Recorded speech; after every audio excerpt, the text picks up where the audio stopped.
पखो लॻ पुलिस ऐं बासरनि जी ॾाढाइनि ख़िलाफ़ ॻोठ उमर भयो वासण पीरसन बेवा औरत मिसमात ख़ुर्शीद कल्होड़ो संदसि पुट मसूद कल्होड़ो ऐं न्याणी शमा साण करे मीडिया अॻियां एहतजाज कंदे दाहियो आहे त ॻोठ जा बासर दोदो सूमरो, नदीम सूमरो, ग़ुलाम मुस्तफ़ा, शौकत, आशिक़, मंज़ूर सूमरो ऐं ॿियनि असांजे घर ॾांहुं नाले जो गंदो पाणी ज़बरदस्ती नेकाल कयो, जंहिं ते असां उन्हनि खे मना कई त असांजे घर जूं भितियूं कमज़ोर आहिनि जेके नेकाल जे पाणी सबबि किरी पट पइजी वेंदियूं, जंहिं बाद उन्हनि ॾमिरजी असांखे लठियुनि ऐं सिरोटनि सां सख़्त तशदुद जो निशानो बणायो आहे।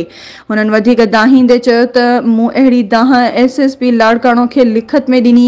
जेको लेटर गेरीलो पुलिस खे ॾिनो, पर पुलिस ऐं तरजो बासर वॾेरो बि